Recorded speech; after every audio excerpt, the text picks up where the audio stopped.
Okay, I think it'll ask you now.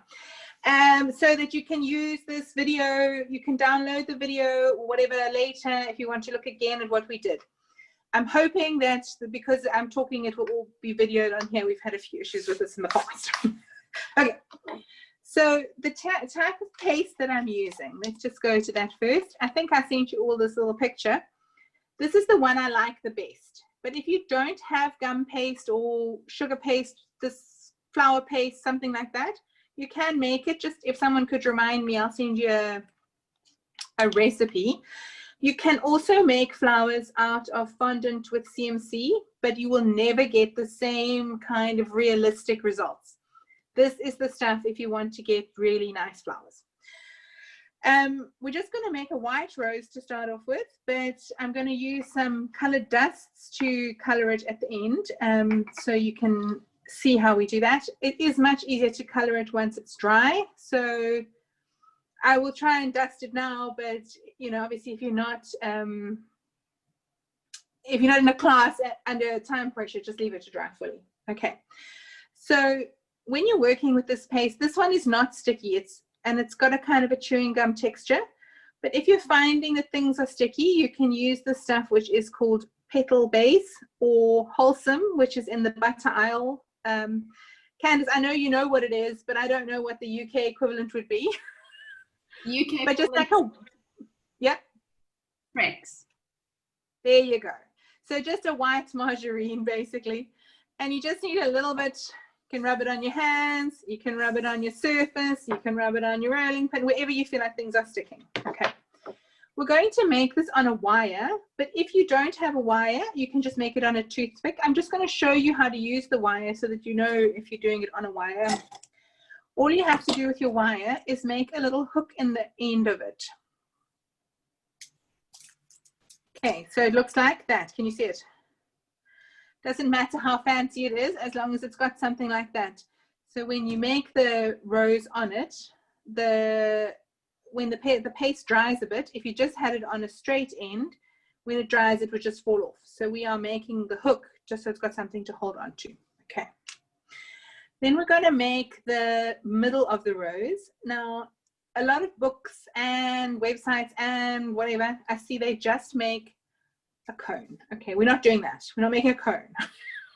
We're making what I call a dinosaur. Okay, so you're going to start off with a ball, rub it hard between your hands so that you get no cracks, preferably.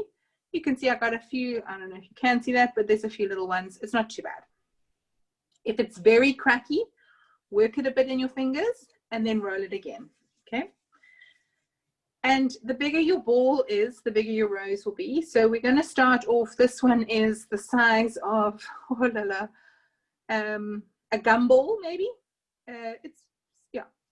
And this will make a kind of a medium-y sized rose, but obviously if you have a big ball or a small ball, I'm just using this ball. Okay.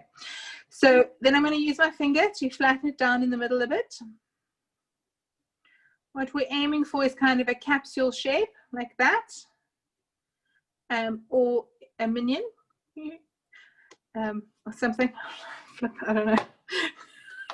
My life trying to come up with these ideas of how to explain these things. Okay, then if you look at this, I'm going to pinch along this little short side across the top here and then down the side there. So I don't know if you're doing this along with me, you might want me to stop and do this again. This seems to be a part that people struggle with. Okay. So you can see it's still fat inside, but it's got this pinched edges. And it's difficult to visualize it yet because we haven't made a petal, but this edge here needs to be very thin. So pinch it really as thin as you can. Just pinch it a bit. Okay. So you've got something that looks like a little pie, maybe. Empanada. I don't know. Oops. Oh, no, no. Sorry, I just dropped my wire. Hold on. Sorry. Wrap our wires. Sorry? At what stage do we wrap the wire? Oh, okay. Sorry. So my wires are already wrapped. I bought them ready wrapped. If you want to, if you just have normal florist's wire and it's not got the covering on it, you need to cover it with some florist tape. Let me just show you what that's like. You do that before you start the hook and all of that. Okay, so this is what it looks like, the Florist Tape. You get it in these rolls, comes in a few different colors. And then you're going to take a piece and cut it narrower. So using the widest one, this one's sort of cut going on here, is very difficult to wrap it. So you want it to be quite narrow. This one's a bit too narrow. But basically all you do is you take your wire and you wrap it around. Let's just start it off. And you kind of wrap and pull. So it's not really sticky, this tape, but as you wrap it, you pull here and it kind of sticks to itself. So by doing it at an angle like that, can you see that? And then your wire will be covered. What you don't want is to have raw, uncovered wire touching things that are going to be foodstuffs. Although I don't think anyone eats sugar flowers. The point is that it's a edible product. So then it's wrapped. As you can see, this one's unraveling a bit already. But the wires that I've been buying lately come pre-wrapped, come pre-covered. So if you buy them from, I don't know, Baking Tin, Value Baking, in Joburg maybe, Katie's and Four Ways, that she would have them, I'm sure, covered ones. You just buy them and they're already covered. So you don't have to do any of that step. Okay. And sorry to interrupt you, Julie. Just wanted to ask, if we are using a toothpick, like you said, then in that case, what do we need to do? Like, how do we make the hook? Because I think I've...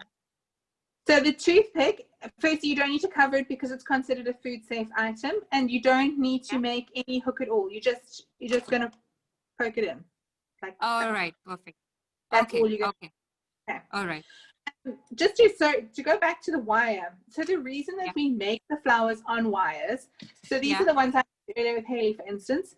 Each flower is made on a wire, and then when you come to arranging it, you can bend the wires to make the arrangement what you want. So if you're just having one big rose on your cake, then a toothpick is more than adequate. You're not going to be bending it and everything. It's just going to be stuck on the cake, and you can stick the toothpick in because it's a food safe item. If you're having some kind of arrangement with trailing bits and whatever, then you want to have the wires. Okay. Yeah. So it doesn't really matter what you're using. I'm just explaining the difference why you would use two different things. Okay. Yes. Thank you. Okay, I'm going back to my little pie here. So here's my hook. I'm going to poke it in like that. Or if you had the toothpick, just stick it in. However, it doesn't matter. It's just to kind of hold it on there. I'll make this thing bigger. What is happening here? Sorry, I'm just trying to see what you can see. See if you can see what I can see. Oh, I don't know. Okay. And then I'm going to roll it up. So the rolling up, what we want is to have this part up here quite tightly rolled. So if you look from the top, I'm rolling it up just here at the top. So just that top part that you've pinched out. Okay, and the purpose of this whole story is that from the top, you're going to see this tightly rolled, I'm trying to aim it. Can you see it? And then this part here, you can just smush it in a bit to create a kind of a cone shape. So you've got the cone shape that some of the other books and things will show you to do, but the top here already starts like the inside of the rose. It's like a curled in section. Okay. And this, okay, obviously, because I've been talking so much, we will have to glue this. So the glue that I'm using, I've lost the bottle of it now. Where is it? Oh, no. Oh, there it is. This is the glue that I'm using. This is a Barco brand. Barco food glue. You can also make your own one. Please, will somebody remind me, and I'll send you the recipes for all of these when I send you the links. If I don't send it, please remind me. And I've just squeezed some into my little tub here, my paint pot thing. And the glue, it's not like super glue where the more you use, the better it sticks. It's not like that. You want to use this glue very sparingly. So just a tiny little bit of glue, just to make that kind of stick to itself. Okay. Right. And the shape, as I say, that you want is this wide, fat bottom and then a narrow top. And from the top, it needs to look like a nice, tightly rolled sort of, I don't know, snail. Don't worry if it looks like a bum down here. All of that's going to be covered with the petals. Okay. Right, and then I've got a piece of polystyrene here. Get out of the way. Sorry. That I'm just using to put it in while I'm working with it. So it's just so that you don't have to lay it down flat onto something. Okay. So make your center and then put it in somewhere to dry, just while we're busy with our petals. Okay. Is everyone good with that step? Okay. I'm assuming that's a yes. I'm carrying on. Okay, this paste dries out very easily. So this piece that was just sitting here, I don't know if you can see that it's a bit dry, it's just a little bit cracky. It's not so dry that it's unusable. I think if I just work it a bit, it will be fine.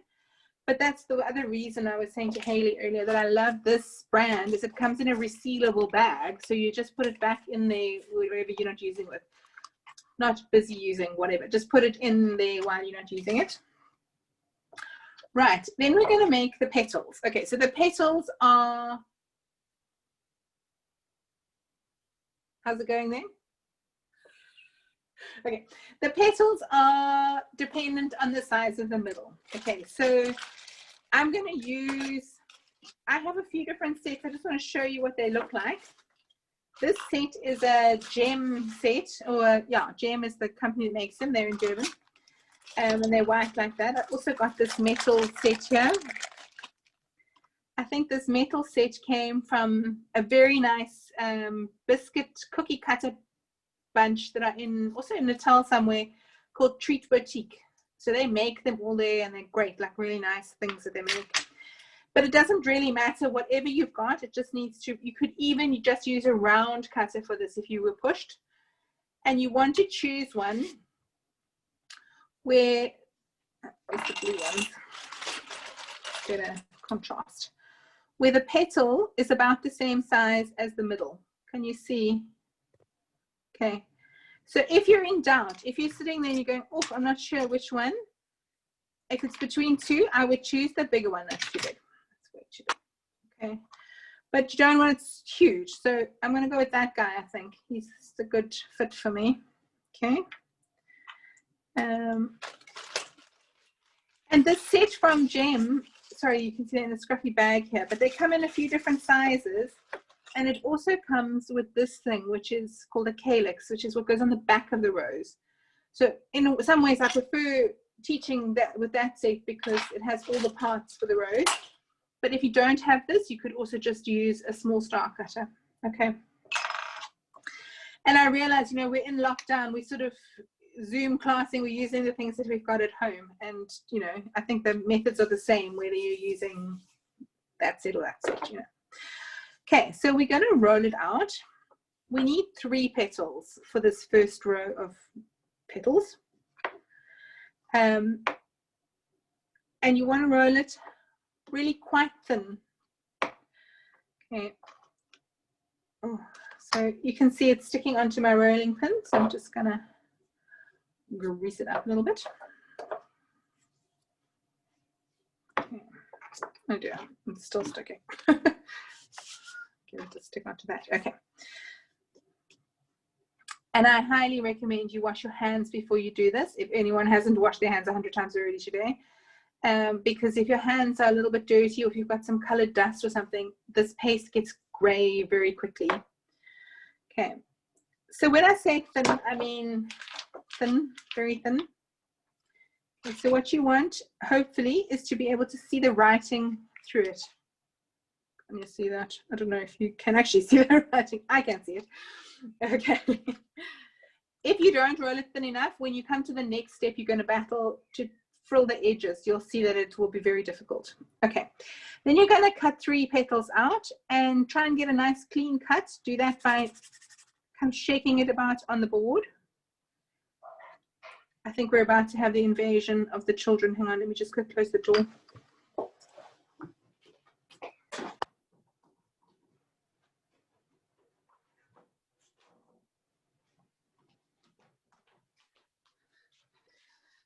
Sorry, my husband took them out for a walk. Okay, so 3 petals, nice clean cut.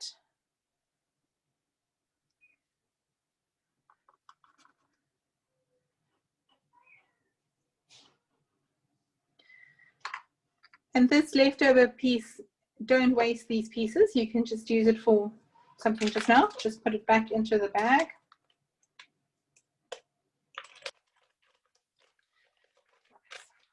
Okay. Then you're going to use a petal pad. So this one is just the variety I have. Could be like this. You get white ones, whatever. It doesn't really matter. It's just a foam pad, basically. Stick them on there. If you've got a new one, you might want to put a bit of Maizena on it. So you can make a little bag like this. So it's just a cleaning cloth. Inside is Maizena or cornstarch, and then I've tied it with an elastic band. And the purpose of this is that you can puff.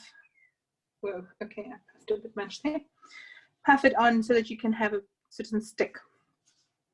Okay. Then we're going to thin the edges to give it a bit of a shape.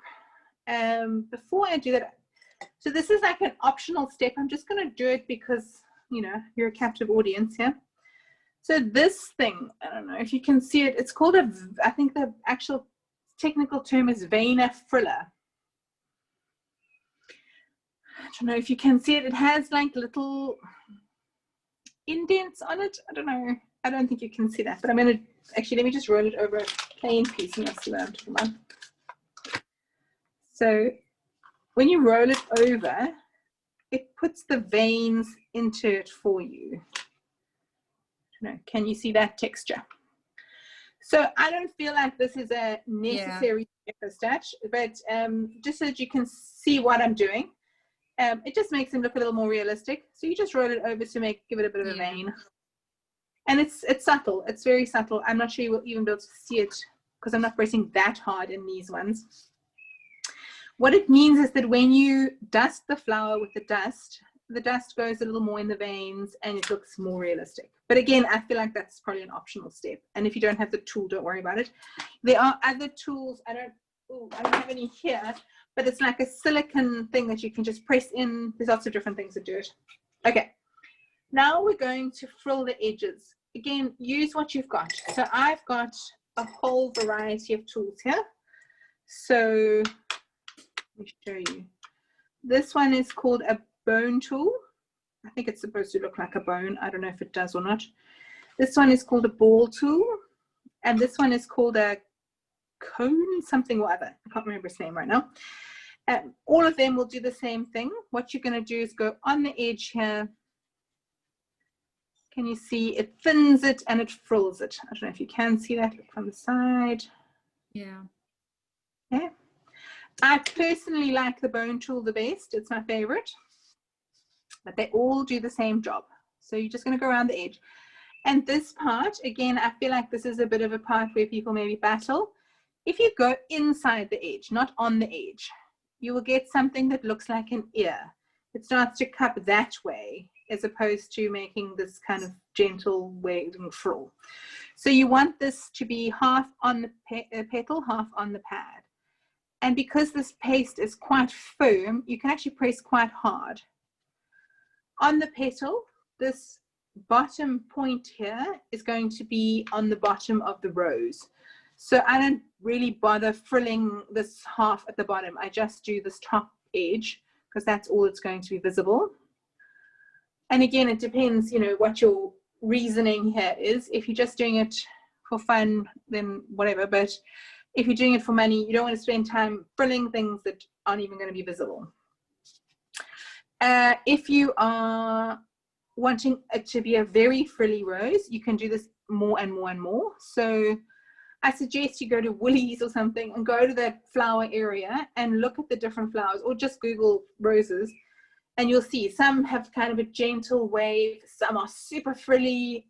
Again, especially if you have a picture of something you're trying to copy, you'll quickly see what it's like. I'm not going to frill it much more than that. I feel like that's fine. That's great. Okay. Then I'm going to line them up a bit just so that you can see clearly where we are here. There we go. So these are the bottoms. I'm going to put some glue on just the bottom, probably bottom third from about there of each one.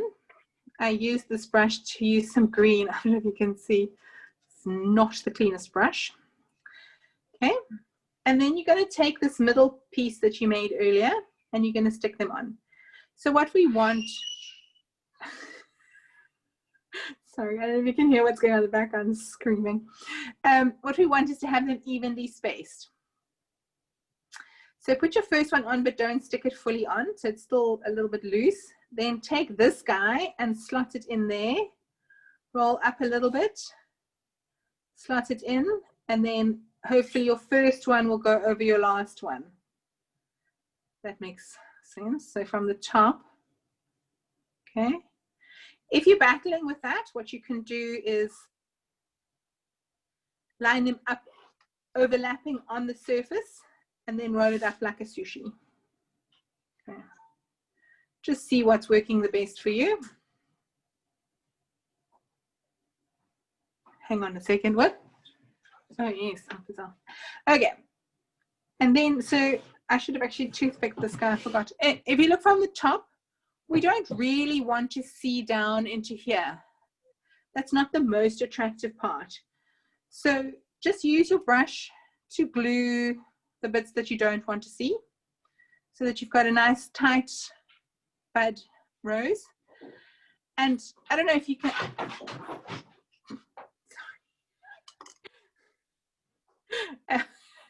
we have this dog that we adopted. He's like a rescue, but if you go near him, he gets so freaked out. And every time I take him anywhere, I think people think I beat the shit out of him. Excuse my language. Okay, so if you look from the top, they're all kind of ruffled inwards. So what we need to do is use fingers to just open it out a bit. I don't know if you can, how well you can see that. Where's the camera? There we go. Okay. Yeah. Everyone okay so far? It's beautiful. And then you, thank you. Then you're going to leave it to dry. And we're going to do another row of petals. Okay, so for the next row, we need 5 petals. We're going to do them basically exactly the same.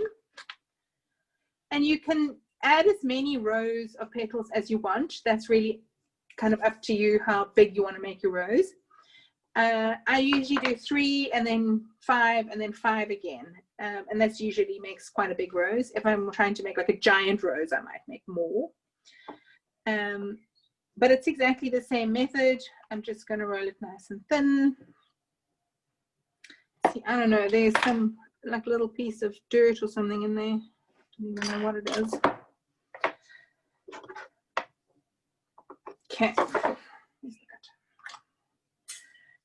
So I'm going to cut out 5. Oopsie. Make sure you get nice clean cuts.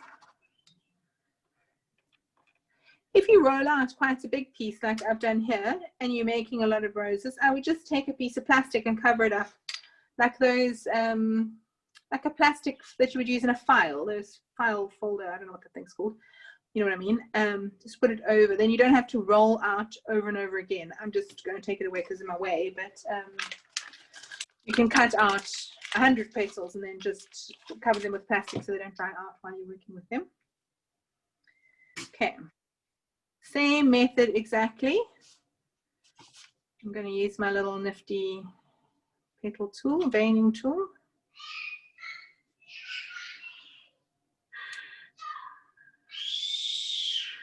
Sorry. I don't know if you can hear it, but it's just they're screaming their heads off. Have children, they said. It'll be fun, they said. Okay, I'm going to use the ball tool this time just to show you a different method. Well, different tool, doesn't really matter. Again, you just use what you've got. You could probably even just use the back of a paintbrush if you were really battling to find a tool. Again, I'm not too sure what you guys have got, but yeah, if you're battling, just let me know. Okay. This time we're going to do this toothpicking thing that I am now regretting I didn't do in my first row. Okay, so you just take a normal toothpick, and I'm going to do this. So when I've done this ruffling, it kind of makes it go inwards. So I want it to be more open than that. So I'm going to take the toothpick. If you imagine the bottom point here, I'm going to use the toothpick there and there. Okay, to roll it outwards to make it sort of come to a point. I don't know. Can you see that? And the purpose of this is so that when you stick it on, it's more open. As you can see there. So we're opening it that way. And we're not rolling it like, I don't know, like a little hair roller, I guess. You're just kind of easing it out to give it that shape. Okay. Again, I feel like this is probably an optional step. You can do it with your hands once you've stuck them on. But for me, this just makes it look much more realistic, much more beautiful. Okay. Right, so there we go. And if you look at a really full open rose, you'll see that the very outer petals, they'll be down at the bottom and they'll be almost to this like point, right, peeled back. You're going to be looking at roses in a different light after all of this. Okay. So a little bit of glue, bottom sort of half. Third, I don't know, just stick some glue on it. Okay, exactly the same as you did with your other petals. Then take your middle that you've made and you're going to start sticking them on in exactly the same way as you did, except now you're spacing out 5. There's not really any difference. If you stick them on and you think, oh la la, this spacing is just not working. So they've got 4. Let me see. It's actually not bad. But let's say you stick it on and you go, sure, that's really not working for me. Then just peel it off and move them and stick them. It's not one of those things where you can't redo it. They are quite forgiving. Okay, so can you see it? Okay, so just make sure everything is nice and firmly stuck on. So I'm squashing it a little bit on the bottom here just to make sure that nothing's going to fall off. Use your fingers again to augment that little toothpicking, pinching scenario. And at this stage, so if they're very closed at this stage and you want to have a biggish rose, you're going to have to keep adding more and more and more and more petals. So I would at this stage start to open them out a bit just to save yourself the time of not having to add hundreds of layers to get a nice open rose. Just use your fingers. Okay, this guy's a bit loose. Okay. Okay. How are we going? Julie, could you go back and do the toothpicky curvy thing again, please? Yes. Okay, so let me just roll another. No problem. And that is something that everyone always, I don't know, I can't seem to explain it in a way that makes it obvious. So you cut out your petal.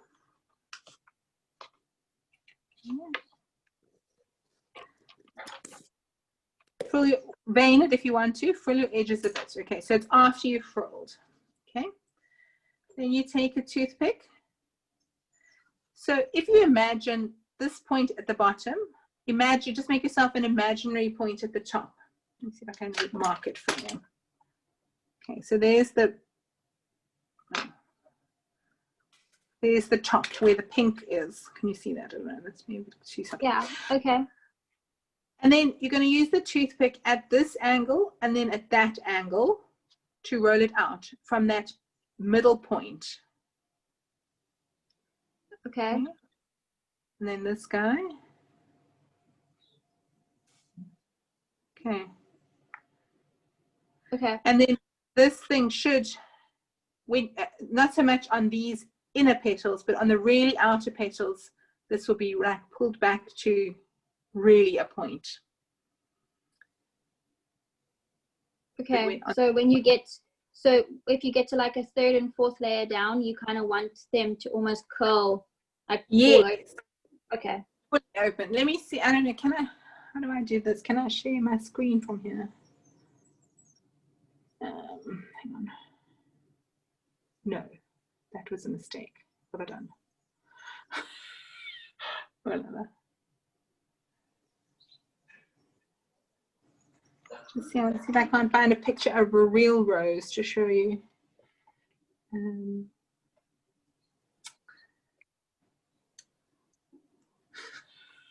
don't know how to use this thing now. Okay, hang on.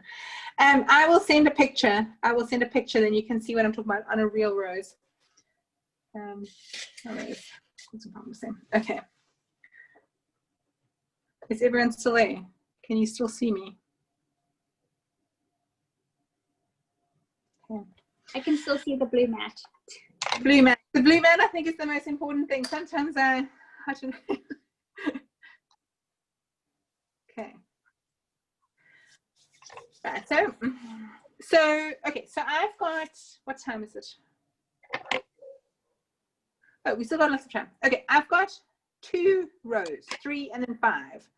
I'm going to go and do another row of 5. Okay.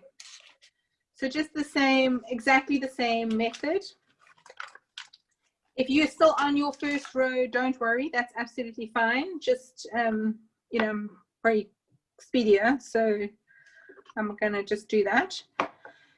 You could, so again, if you look at this rose, I mean, this is probably big enough to go on a cake. I don't know if you had probably 2 options here. The first option is to have roses that all look the same size, like it's if you bought a bunch of flowers from Woolies or whatever.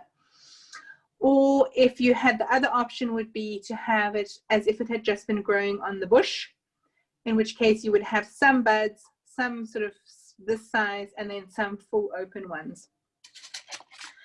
I'm going to make this guy a little bit bigger just because I can. I just want to make sure we leave some time for doing the back, but it's actually still quite early. So,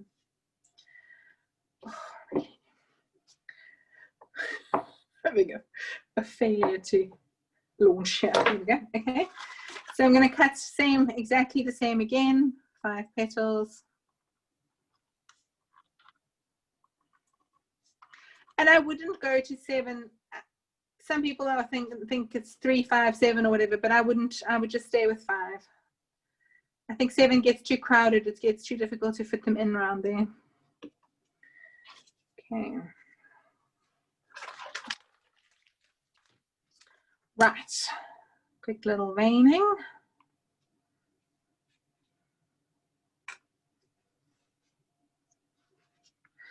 And if you're making a lot of roses, I would line them up. So I would start off and make all the middles one day, and then I would come back and make the first row of petals on all of them, and then so on and so on. Because that way you give them a chance to dry in between, and they're actually easier to work with. Obviously, in this instance, I want to finish making my, see. So I don't know, can you see what happened there? So it has stuck onto the petal pad. So as I went round, it started to kind of shred it. If you're having that, just a bit of puffing. And you can puff on the top of your paste as well, especially if it's white. Once your rose is finished and you've dusted the color on, we're going to hold it in the steam. I'm actually not going to do that. Maybe I'll make you a separate video of that because I don't have the kettle in here. In fact, our electric kettle is broken. So, but basically to hold, oh, see, to set that color on there. So sorry, let me just, I'm talking about 2,000 things at once.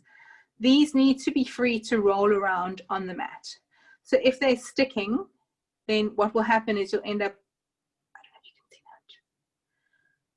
that. It basically stuck, and then as I went over, it got squashed down. I mean, it's not really that bad. I think I'll probably just use it anyway, but I'm just showing you so you know. Then we're going to dust the color on and hold it over the steam of the kettle, which will set the color on and remove any excess mazina or dust that might be here. So if they have a bit of a dusty look to them, that will all be removed by the steam of the kettle. Okay. Right, I'm doing this toothpicking thing again. Okay.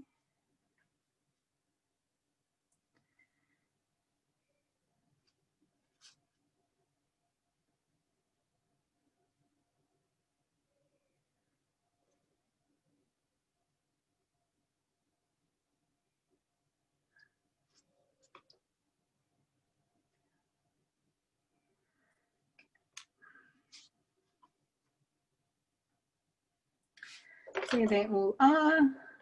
I'm going to glue them bottom Oh, now this pink one. Oh my gosh. Bottom third. Not too much glue. You don't want it to get wet and slippery. Just a hint of glue. And you can always add more glue with your brush once you've got it on there. Okay. So same thing again. This is quite important. Sorry, I almost forgot to tell you this. So what you want is for the middle and these petals to be more or less at the same height. So if you looked at it from the side, it would be flat almost. Okay. So I know a lot of people want to stick the petals down here as if it was growing out of this wire as the stem. Don't do that. So I don't know, let me just show you the back here. The back is actually quite unsightly. It's looking quite bad. We're going to stick this Calyx, which is this green star thing on the back to cover all of that. So don't worry about the back. Focus on the top here. So when you stick it on, you want this petal to be the same height as that petal. Does that make sense? Even if it means the back looks bad. Okay. And a nice even spacing. And you'll need to space these a bit wider than the first row of 5. Okay. Okay. And I would say 3 rows is the maximum you can do before you need to leave it to dry. After that, it starts to get very heavy and they tend to drop down off the wire. If that is happening to you, get an egg box and poke a hole in the bottom and then put it in the egg box so the egg box is supporting the petals while it dries. Once these are dry, they are very hard. I don't actually have a dry one here, but you can like bash them. Okay, and the other thing I just want to point out is that I'm using the same size petal for the whole process. So even though the sets come with smaller to bigger, you just use one size for the size of rose that you're making, okay? Right, and then because I want to make it nice and open, I don't know if you can see that they're quite densely packed at the moment. So I'm going to start pulling out with my fingers and pinching where that point is of that toothpicking. So can you see there? Can you see? Like almost to a point, okay. And yeah, that's what roses have. They have this almost this point. And you'd almost never see them open like that, like fully open. They usually, unless you're looking on a bush, they usually just sort of like this, you know. There we go. So I'm quite happy with that. It's looking okay. The back doesn't look great. I'm going to put the camera right now. But as long as the top is looking good, there's that broken one that I had. But I actually think it's okay because, you know, these things that they do have breaks in them sometimes. Yeah, having a real one to look at or a picture of a real one to look at can be quite helpful. Okay, everyone okay with that? For the Calyx, looks very real. Good, yay, that's the point. For the Calyx. Judy, I have 2 questions to ask. Yes. One thing, how do we store them? Like if I have to arrange them on cake, say after 1 day or 2 days, then how do we store it? Okay, so if you store it inside a plastic container, they are going to go soft again. So I just store them on my polystyrene like this. Okay. Until they're completely dry. But if you're storing them, sorry? You go ahead. Yep. Okay, so if they are completely dry and you're storing them for longer than a few days, then you need to put them into like a cardboard box, something where the air can flow. So not a Tupperware, but like a bakery box or a shoe box or something like that, to keep them out of the dust, because dust is your enemy. Dust is your enemy. Okay. Also, the colors. So the sky. Can you see him? I dusted him just now in the earlier session. If the colors are exposed to the sun, they will fade. So if you've made like an orange rose or something, it will fade. Okay. It's another reason I normally only just make white ones and then dust it with the color that it's going to be. I'll show you when we do the coloring now. But it means that if you have spare ones, so let's say you've made 20 white ones, and somebody wants a cake with pink roses, then you can turn them into pink roses or yellow or whatever. All The right. only exception to that is black and red. I would say those you need to make your paste black and red, or Okay. buy the paste. Okay. And so we just store it at room temperature. We don't need to put them in fridge or somewhere. Like Yeah. it's just room temperature, right? Just from temperature. If you put it in the fridge, it will also just get soft and sticky. All right. Okay. And a second one, I wanted to ask you, which you said, like if we have to make a red rose, so how do we color the white gum paste? Or do we need to buy the separate red gum paste? So for red and black, I would say just buy it. It is All right. awful to wear it. All right. All right. Because it makes your hands stain.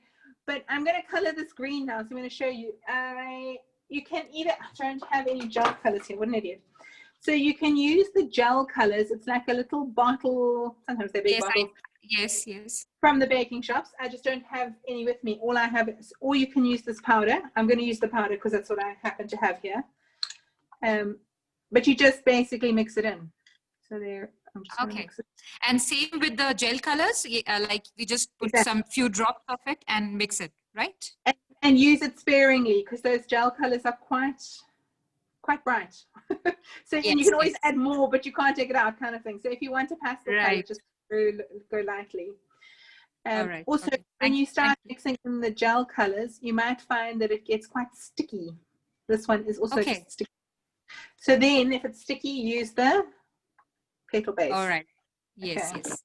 That's the savior, right? Between that and Maizena, I think then you'll be fine. Yes, yes. Thank you. Cool. Does anyone else have questions? Okay. So I'm just mixing this in to make this calyx. You can also dust it. I just battle to dust it neatly that I don't end up with green dust on everything.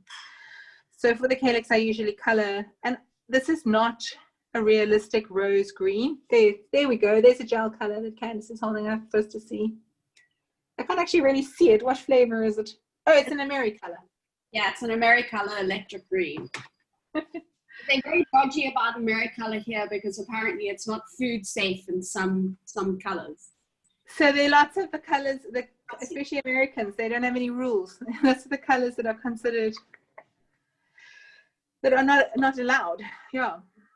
Yeah, so they're very fussy about that here. So In South Africa at all anymore. I don't know if that's because of the colors or if it's just because they stopped importing it. I've got leaf green. Oh god, so the greens are the end of me. Okay, so leaf green for me is like luminous green. Forest green is like Christmas green. None of them are for me that realistic. That's kind of why I've been using like this. Ivory. Ivory, yes, exactly. So what Candice is saying is if you use a bright green and it comes out and it looks like apple green or something and you just go, this is not realistic. This is not a good realistic color. Tone it down with a little bit of ivory. So the ivory gel color is like a pale brown, I suppose, really. And it just takes the edge off that bright green and it makes it all look a bit more realistic. The same, if you did the same with pink and you added a hint of ivory, you would get like a dusty pink. And if you add blue with a hint of ivory, you get that kind of duck egg blue that everyone loves. I have been using this one that I'm using is called Moss. You can see it. The color itself is kind of like a khaki almost. And there's the color mixed in. Is it more like a matcha green, like matcha green tea? Yes, isn't that quite a bright green? I don't know. Yes, I think it's more like that. I don't know, but basically, oh my word, you've got all the stuff there, Candice. Yeah, but these are apparently little capsules of color that then burst when you put them into stuff. So I don't know, it's the first time using them, so we'll see. Anyway, whatever you use, try and keep it on a kind of a natural palette, I guess. This is obviously quite pastel. Yeah, I don't know. I find green the hardest color of all the colors. The other colors, it doesn't matter if it's bright, but green somehow, the bright greens just look, no, I don't know. Okay, I'm going to do it. Okay, so I'm going to roll it out. This one doesn't need to be quite as thin as the, sorry, it's sticking to everything. What is happening here? Okay, doesn't need to be quite as thin as the petals that we made. And you're going to use, so either a star cutter, or if you have this set, this one, which is called the Calyx. I don't have, so I've had many sets like this. You can see them all in there over the years. But the biggest one that comes in the set is actually bigger than this one. I just don't have one. They've all disappeared. They've all become lost in the ether of my life. But I would say, yes, there we go. Hold it up for me, Haley. So that one that Haley's got is the one that comes from this set. Candace has got a similar one, but hers is from a different type, different brand. Yeah. They're all the same, or just use a star if you don't have this. Okay, and you're going to cut that out. Okay, nice clean cut again.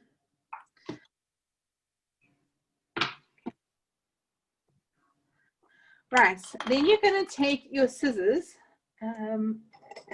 A small pair is easiest for this if you have a small, like dainty little pair. And you're going to cut in. Again, I think this is probably what I would call an optional step, but it does make it look more realistic. So can you all see? I'm cutting almost parallel to the side, oopsie, of this calyx. So put there, can you see it? Where's the best contrast? There we go. Can you see it? And I'm going to do that all around. So you can do one cut or two cuts or no cuts. It's up to you. Apparently somebody taught me a rhyme, but I've forgotten the rhyme, that some have two and some have one, and every rose is the same in that way, but I can't remember and I don't know. So just cut a few little things. So it's kind of, I think, to represent that the rose is a bit thorny and you see the kind of serrations on the back. Okay. Again, I feel like it's probably optional. Make sure you keep it nice and parallel. You don't want to sort of cut right in. It's just like a little shaving off, basically. Okay. And then you can pop that down onto your petal pad. I'm just going to puff it. Everything's a bit sticky here now. Go away. Okay, he's just fallen off. Never mind. Okay. Bone tool, ball tool, whatever. And you're just pressing down in the middle. To make it cup upwards so that you can fit it onto the back of your rose. And then you're going to glue it. Okay, so now for a full and open rose, this would be peeled back like this. For a bud, these are up against the side of the petal. So it's up to you where you want to glue up to. I'm just going to glue in the middle for now. I can always add more once it's on. Okay, so then poke your wire into the middle of it and just ease it up there. Okay. Oopsie, there we go. Right, so as I say, this one's a little bit small. You can see he's a little bit undersized. For a bud, they would be up like this and closed. For an open rose, they would be down and pointing down like this. Okay, like that. My problem is that when I make them pointing down like this, even though it is, I'm aiming for an open rose, is that they're quite exposed. So these little things, once they dry, they tend to break off because they are out there and they've got nothing to attach to. And I always get irritated because then I have to, I have broken ones. So to be honest, even though it's not technically correct, I usually just glue them all the way up, even when it's not a bud. Just because I find that then they don't break as easily. But again, it's not technically correct. I don't know. I think it comes down to how technical you want to be about all of this. Okay, so something like that. Okay. And then to finish off the back here, so if I'd had a slightly larger calyx, it would have covered these patches here. Those are for me not great. there's not much I can do because I don't have the bigger calyx. I should have made a smaller rose. And then to cover this part here in the middle, we're just going to make a tiny ball of green. So I would say probably the size of a lentil. And just push it onto the back there. Okay.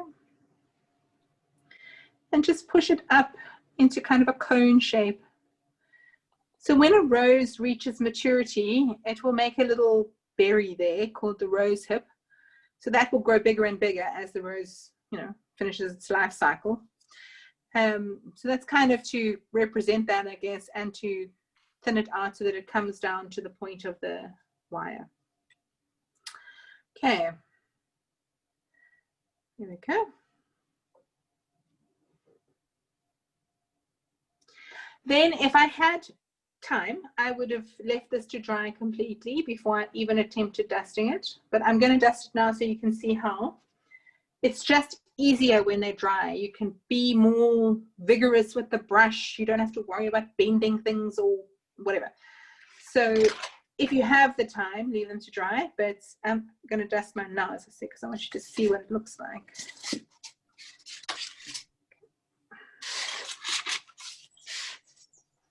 Okay.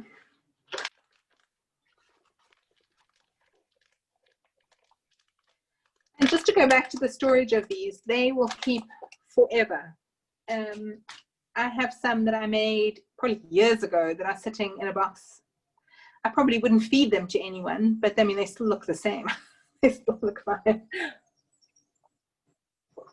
So if you're making a cake, I would do these well in advance, probably a week or two ahead of time, so that they're done and dry and ready. When you get to the point of baking your cake, you are then on the clock. You have to finish off the cake before it goes stale.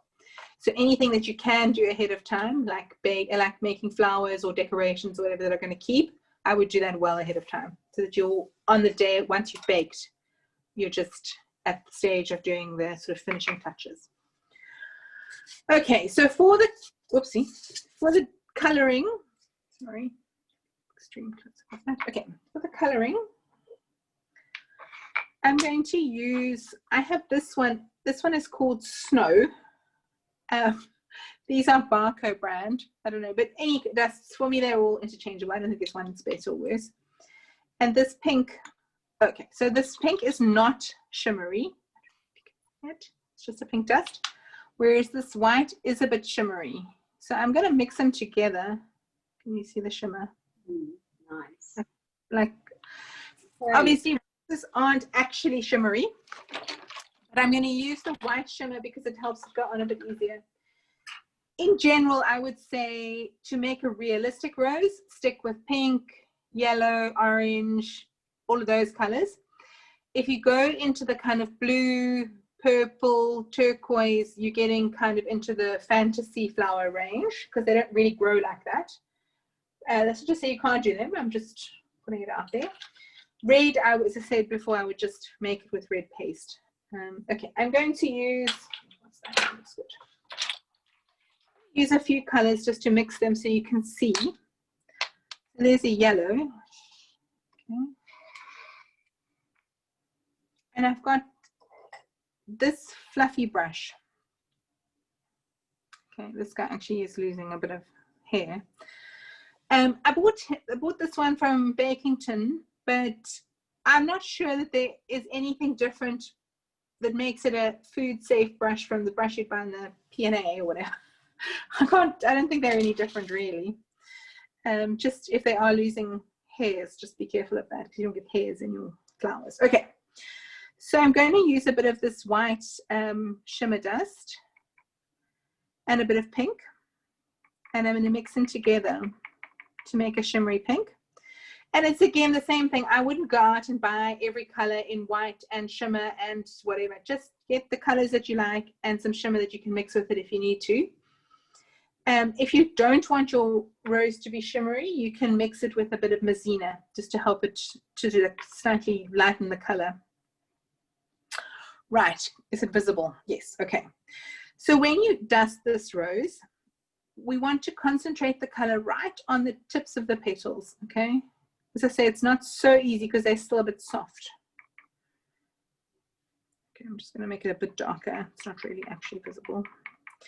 And you want to go with very little color on your brush. I don't know if you can see that brush. It's got almost nothing on it. Rather go little bit.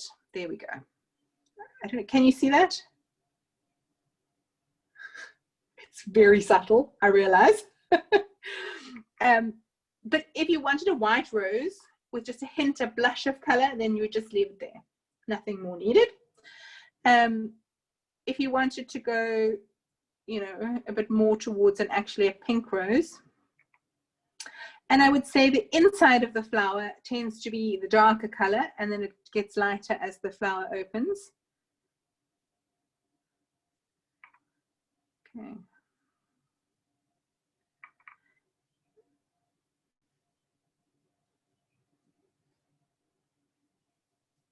Okay, on the screen to me it looks exactly the same, but it has like a pale pink color now. I'm going to keep going because so you can see it better, but you just keep dusting it until you get to the color that you want. Okay, always concentrating on the tips of the petals. It will drop into the petals and color the rest for you. You don't have to do anything, just keep brushing it on. Okay.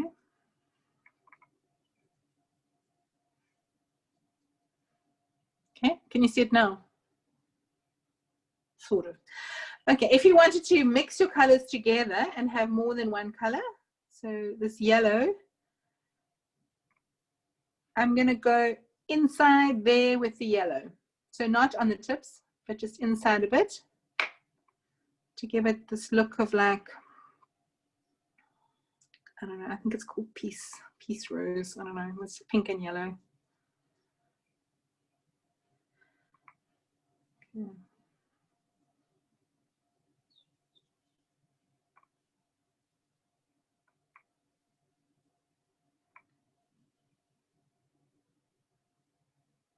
Okay. If you look at the back here, so it's still very white at the back. I think you need to add a bit of color just on the back, just so that it doesn't look like you forgot. I also wouldn't spend hours dusting the back of your flowers. They're not really visible. Just give it a bit of a hint of color on the back there. Pink, yellow, whatever's going around. Okay, so there, now actually, in the video it looks like a yellow rose, although that's not really what it looks like to me in person. Okay, so that's the next step. If you want to go like, hello Barbie, let's go party, then you just keep going until you get the colors that you want. Okay. Ooh la la. Okay. You can see now it's starting to become a pink rose. But you just go until you're happy with the way that it looks, or depending on what kind of style you want it to be. Okay. So now it's basically a pink rose. And I don't know if you can see this, but right in there is a whole bunch of dust that has dropped in there. Just shake it out to get the majority of it out. And then I will go and hold it over the steam now and send you a photo of the end product. But basically you take this, take it to your kettle. Once the steam's coming out, just waft it in the steam just to get rid of any dusty appearance that's left on the rose. Okay, I'm going to do the back a bit more. Okay, how are you guys going there?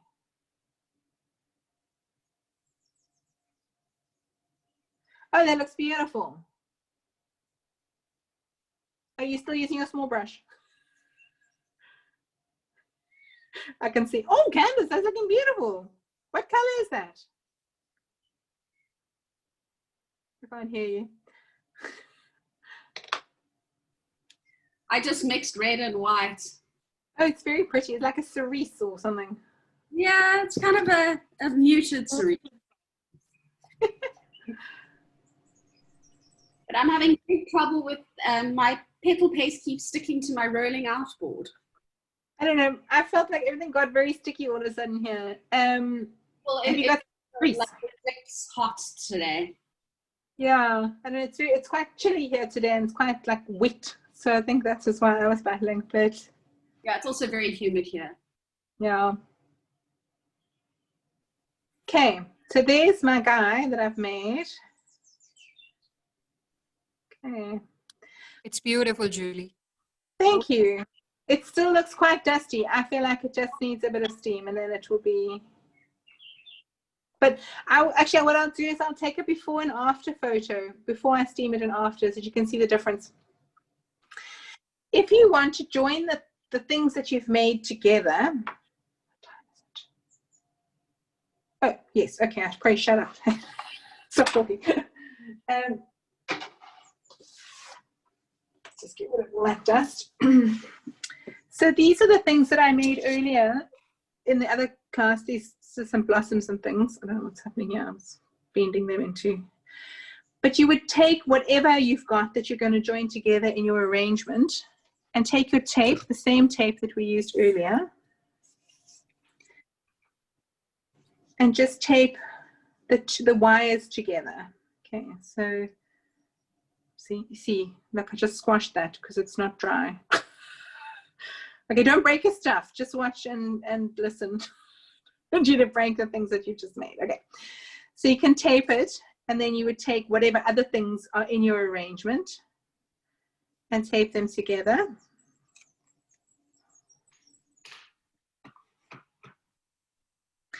And I would tape to cover completely the ends of these wires so that you don't have any weird wires sticking out or anything like that.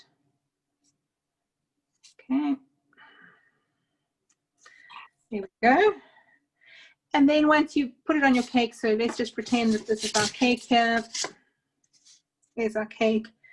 You could arrange it by bending the wires so that it goes how you want it to go, especially if you're having something trailing. What's going on here? It's really working.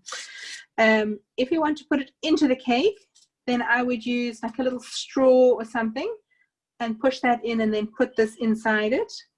Or you could use like a little ball of paste to make like a no aces kind of thing and stick all your things into it. Yeah, there you go. No. And I'm a big fan of the filler flowers that we've made here, not specifically these ones, also from the part of it, because I feel like it makes it look more fresh than just a rose. I don't know, I'm quite into that vibe, a bit of like filler and whatever. Like leaves. Or leaves, yeah, exactly, leaves. Just to give it something more. And also, if you need to cover up a spot on your cake, then it's good to have a few spares of those fillers just to make, you know, in those little gaps where there's something not quite right. And to cover up the place where you're sticking it into the cake. Okay, does anyone have any questions? Cool. I am going to, so I will send you a link so you can download the videos of these if you want to. I will leave them. Yes, please do. If they're not, I don't know, I can only store whatever, however many. So I will make copies, but when I have my next class, I need to delete these ones from the cloud. But that doesn't mean they won't be available. I'll have copies, but just download them if you want to keep them, or let me know if you miss the moment of tracking. And what else was I going to say? Next week, if anyone is interested, I'm making lilies. And the following week, Candace, I think you are signed up for this, or one of these. I'm going to do a class with the sugar sheets, which is like a sugar, I can't really describe it, like a sugar effect. And in the second session, we're doing things with rice paper and wafer paper and flowers with that. And then the following week, I haven't actually put it on the list, but I'm doing drip cakes. So yes, I would like to do that. And then on the second slot, I'm going to do covering with fondant because everyone wants the basics. So if anyone wants to join those, let me know.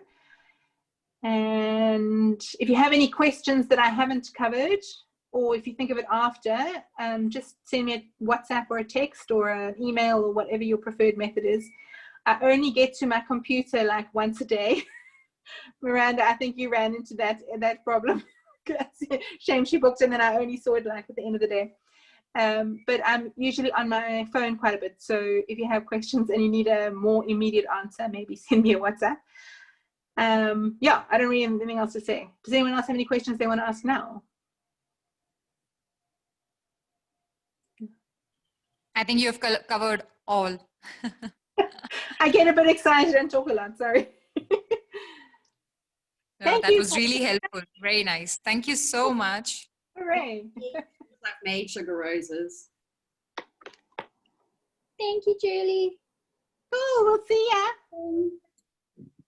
Thank you so much, Julie. I'm going to go steam in the sky. I'll send you a picture. Cool. Yes. Thank you. All right. Cool. See you in next workshop. Thanks. Thank Bye. you. Bye. Bye, guys. Thanks, everyone. Oh my word, how do I do this now? End.